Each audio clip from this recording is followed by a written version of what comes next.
আসসালামু আলাইকুম। আজকে আমরা সৌরবিদ্যুৎ অথবা 12 ভোল্ট ব্যাটারি থেকে ফাস্ট চার্জিং মোবাইল চার্জ করার জন্য এই 4টি সার্কিটকে টেস্ট করব। দেখব কোন সার্কিটটা সর্বোচ্চ কত ওয়াট লোড নিতে পারে এবং আপনার ফোনের জন্য কোন সার্কিটটা সবথেকে বেশি পারফেক্ট হবে।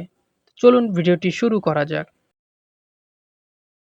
তো এটি হলো PWO 5601 মডেলের QC 3.0 একটি স্টিপ ডাউন মডিউল, যেটার ইনপুটে আপনারা 6 থেকে 32 ভোল্ট পর্যন্ত ডিসি পাওয়ার ইনপুট দিতে পারবেন এবং এর থেকে আউটপুট নেওয়ার জন্য একটি USB পোর্ট সংযুক্ত করা আছে, যেখানে আপনার মোবাইলকে কানেক্ট করে চার্জ করতে পারবেন।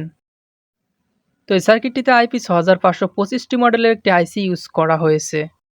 তো এটি যেহেতু একটি বাক কনভার্টার সার্কিট, তো এর থেকে ফাস্ট চার্জিং সাপোর্ট পেতে হলে ইনপুটে অবশ্যই 30 ভোল্ট ডিসি পাওয়ার কানেক্ট করতে হবে। তো আমি এখানে 3টি 3.7 ভোল্টের ব্যাটারিকে সিরিজে কানেক্ট করে এই সার্কিটটাতে পাওয়ার কানেকশন দিচ্ছি। তো সার্কিটটার ইনপুটে আমি 12 ভোল্ট ডিসি পাওয়ার কানেক্ট করলাম। তো প্রোটোকল টেস্ট করার জন্য আমরা USB টেস্টারটাকে সার্কিটের সাথে কানেক্ট করে নিব। তো এখন যদি আমরা সার্কিটটার প্রোটোকল টেস্ট করি, তো এখানে দেখতে পাচ্ছেন QC 2.0 টেস্ট হওয়ার সাথে সাথে সার্কিটটি অটোমেটিক্যালি অফ হয়ে যাচ্ছে। তো আমরা পুনরায় এটি ট্রাই করব। তো এখনও দেখতে পাচ্ছেন সার্কিটটা অটোমেটিক্যালি অফ হয়ে যাচ্ছে। তো ইনপুটে এম্পিয়ারের মান কম হলে এই সমস্যাটা হতে পারে। তো সার্কিটের ইনপুট ভোল্টের মান বেশি করার জন্য আমি 4টা ব্যাটারিকে সিরিজে কানেক্ট করে নিলাম এবং সার্কিটটিকে একটা USB কেবলের মাধ্যমে টেস্টারের সাথে কানেক্ট দিলাম। তো এখন যদি আমরা সার্কিটটার প্রোটোকল টেস্ট করি, তো এখন দেখতে পাচ্ছেন সার্কিটটা অ্যাপল, স্যামসাং এবং হুয়াওয়ে ফাস্ট চার্জিং সাপোর্ট করছে এবং QC 2.0 এবং 3.0 প্রোটোকল দুইটি সাপোর্ট করছে। তো এখন আমরা সার্কিটটার লোড টেস্ট করব। 5 ভোল্টে এই সার্কিটটা 3.5 এম্পিয়ার অর্থাৎ 60 নট লোড নিচ্ছে। তো 60 নট লোডে দেখতে পাচ্ছেন সার্কিটটার টেম্পারেচার অনেক দ্রুত ইনক্রিজ হচ্ছে।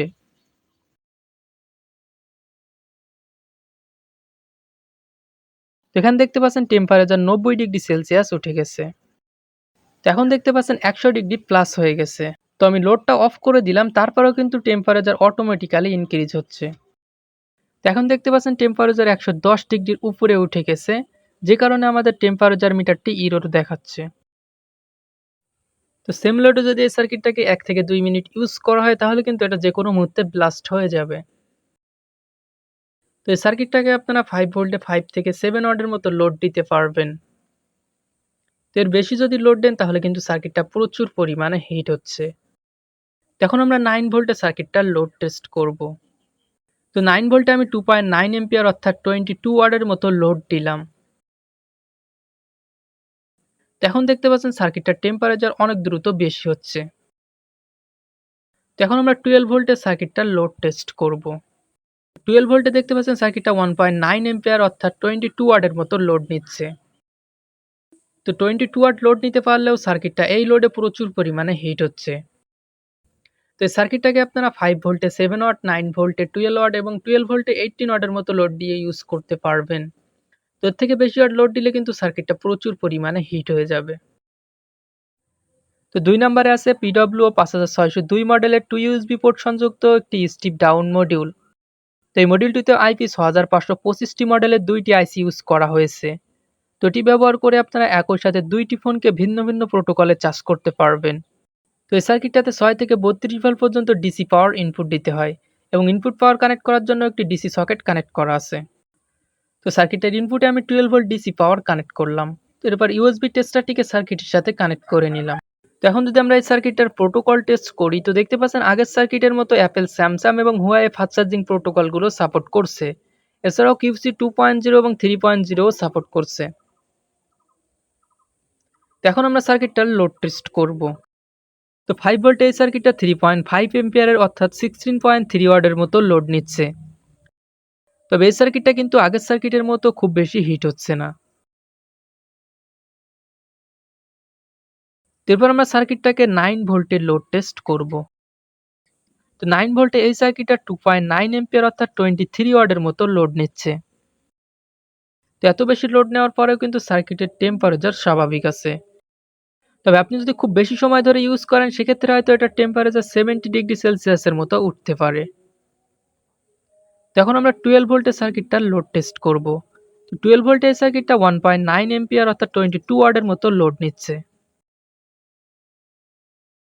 তো তো সিঙ্গেল ইউএসবি পোর্ট সংযুক্ত সার্কিটের থেকে এই সার্কিটটা দিয়ে আপনারা খুব সুন্দরভাবে আপনার ফোনকে চার্জ করতে পারবেন এবং ফাস্ট চার্জিং মোবাইল চার্জ করার সময় এই সার্কিটটা খুব বেশি পরিমাণে টেম্পারেচার ইস্যু করবে না। এক্ষেত্রে আপনারা সিঙ্গেল সার্কিটের পরিবর্তে 2 ইউএসবি পোর্ট সংযুক্ত এই সার্কিটগুলো নেওয়ার ট্রাই করবেন। এরপর 3 নম্বরে আছে সেম মডেলের 2 ইউএসবি পোর্ট সংযুক্ত একটি স্ট্রিপ ডাউন মডিউল, যেটাতে আইপি 6525 মডেলের 2টি আইসি ইউজ করা হয়েছে। তো এই সার্কিটটার ইনপুটে আপনারা 6 থেকে 32 ভোল্ট পর্যন্ত ডিসি পাওয়ার ইনপুট দিতে পারবেন এবং আউটপুটে আপনারা 80 ওয়াট লোড দিয়ে ইউজ করতে পারবেন। এছাড়াও সার্কিটটাতে আরও বেশ কিছু প্রোটোকল সাপোর্ট করে। তো ইনপুটে আমি 12 ভোল্ট ডিসি পাওয়ার কানেক্ট করলাম। তো টেস্টারটিকে আমি একটা ইউএসবি কেবল দিয়ে সার্কিটের সাথে কানেক্ট করলাম। এখন যদি আমরা প্রোটোকল টেস্ট করি,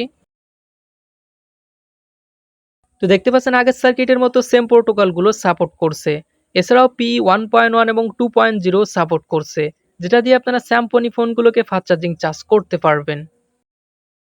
তো এখন আমরা সার্কিটটার লোড টেস্ট করব। তো 5 ভোল্ট এই সার্কিটটা 3.3 এম্পিয়ার অর্থাৎ 15 ওয়াটের মতো লোড নিচ্ছে।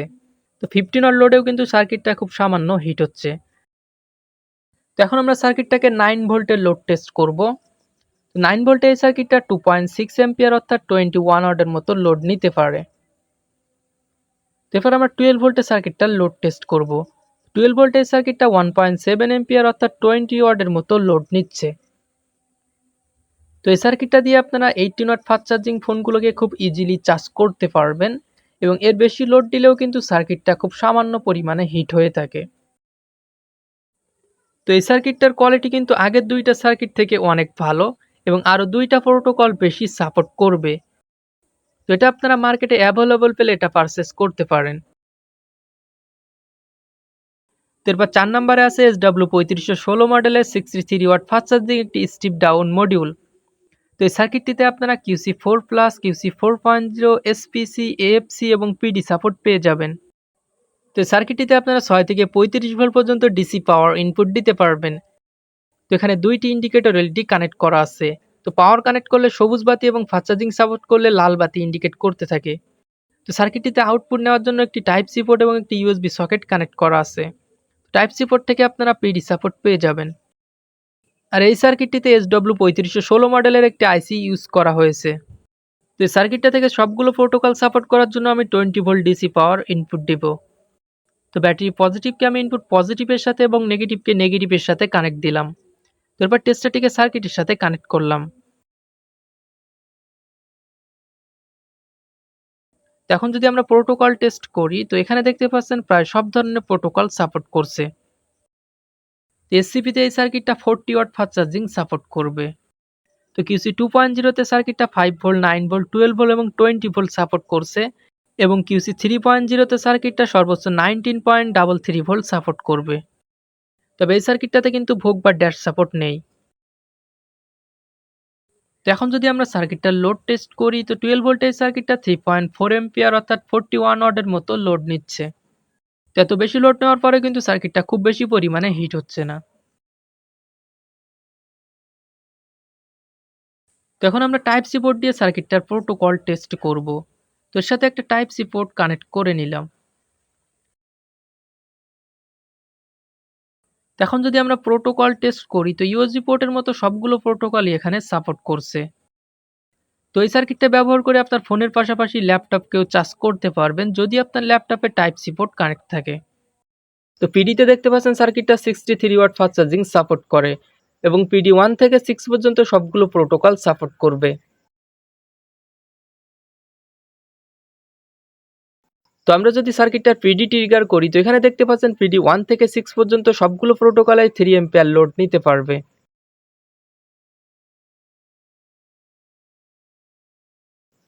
তো স্টার্টার সার্কিটের মধ্যে কিন্তু এই সার্কিটটা সবথেকে বেশি এম্পিয়ার লোড নিতে পারে বা সবথেকে বেশি ফাস্ট চার্জিং সাপোর্ট করে। তো আপনার বাজেট বেশি থাকলে অবশ্যই এই সার্কিটটা পারচেস করতে পারেন এবং বাজেট কম থাকলে 2 ইউএসবি পোর্ট সংযুক্ত সার্কিটগুলো পারচেস করতে পারেন, কারণ 1 ইউএসবি পোর্ট সংযুক্ত সার্কিটগুলো ফাস্ট চার্জিং মোবাইল চার্জ করার সময় প্রচুর পরিমাণে হিট হয়ে থাকে। তো এক্ষেত্রে আপনার 4 নাম্বার লিস্ট থেকে সার্কিটগুলো পারচেস করার ট্রাই করতে পারেন। তো যারা অলরেডি এই সার্কিটগুলো ইউজ করছেন তারা কেমন পারফরমেন্স পাচ্ছেন অবশ্যই কমেন্ট বক্সে জানাবেন, তাহলে নতুন যারা এই সার্কিটগুলো কিনতে চায় তাদের কিছুটা হলেও হেল্প হবে। তো সবগুলো সার্কিটের বাই লিঙ্ক এই ভিডিওর ডিসক্রিপশন বক্সে দেওয়া আছে, আপনারা চাইলে সেখান থেকে পারচেস করতে পারেন। তো ভিডিওটি ভালো লাগলে অবশ্যই একটি লাইক করবেন, আর চ্যানেলে নতুন হয়ে থাকলে চ্যানেলটি সাবস্ক্রাইব করে পাশে থাকা বেল আইকন অল প্রেস করে দিবেন। ধন্যবাদ সবাইকে ভিডিওটি দেখার জন্য।